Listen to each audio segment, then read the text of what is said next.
नमस्कार, मैं हूं रविंद्र जैन और आप देख रहे हैं मुंबई मास टाइम्स। आइए देखते हैं आज की मुख्य खबर।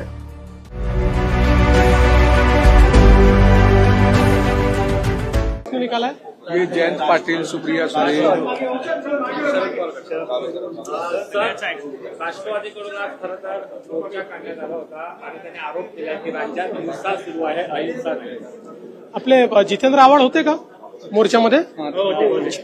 तेही अहिंसेचं बोलत होते, विसरले ते?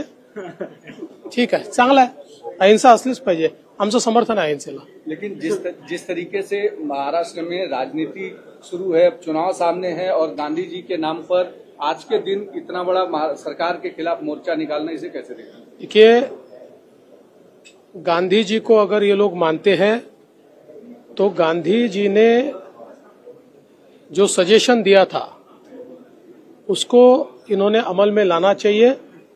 गांधी जी ने स्पष्ट रूप से कहा था आजादी मिल गई है, कांग्रेस की उपयोगिता समाप्त हो गई है, कांग्रेस का विसर्जन करना चाहिए, अन्यथा ये कांग्रेस एक प्रकार से देश की तरक्की में रोड़ा बनेगी। गांधी जी की इस सूचना का पालन अगर वो लोग करे तो मुझे ऐसा लगता है कि सही में गांधी जी के ऊपर बोलने का उनको अधिकार होगा। गांधी जयंती आहे आणि त्याच्यात सगळे आंदोलन खरं म्हणजे गांधी जयंती हा आंदोलनाचा दिवसच नाहीये।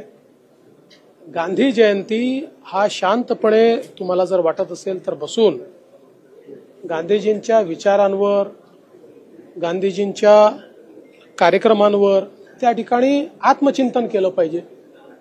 परंतु ज्या प्रकारे राजकीय उपयोग गांधीजींच्या नावाचा हे करतात, मी केवळ त्यांना एवढीच आठवण करून देऊ इच्छितो की तुम्ही जर खरे गांधीजींचे अनुयायी असाल तर गांधीजींनी सूचना दिली होती स्वातंत्र्यानंतर की काँग्रेसची उपयोगिता संपली आहे, आता काँग्रेस विसर्जित केली पाहिजे, त्यामुळे ती सूचना आपण मान्य करा।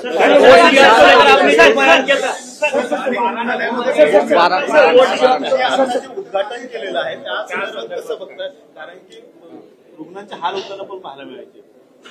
आपल्याला कल्पना आहे की आपल्याकडे धर्मदाय रुग्णालयांमध्ये जे निर्धन आणि दुर्बल अशा घटकाचे पेशंट आहेत त्यांच्याकरता रिझर्व्ह बेड असतात, परंतु हे जे काही रिझर्व्ह बेड असतात हे जवळपास 70-80% बेड रिकामे असतात किंवा अनयुटिलाइज असतात, कारण त्याची माहिती नसते।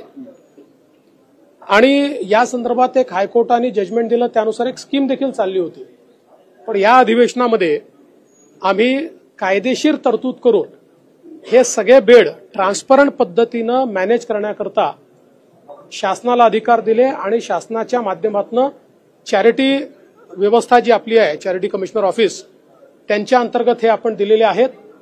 आणि आज त्या संदर्भातलं एक पोर्टल आपण तयार केलेलं आहे, एक ऑनलाईन व्यवस्था उभी केलेली आहे की ज्या व्यवस्थेमुळे जेवढे रिझर्व्ह बेड आहेत त्याची सगळी माहिती ही त्या पोर्टलवर असेल आणि कुठल्याही गरीब आणि गरजू रुग्णाला ट्रान्सपरंटली त्याचं अलॉटमेंट होईल, त्याच्याकडनं कोणी पैसे वसूल करू शकणार नाही आणि कोणीही अशा प्रकारे बेड्स रिकामे ठेवू शकणार नाही, अनयुटिलाइज ठेवू शकणार नाही, अशा प्रकारची व्यवस्था सुरू केली आहे।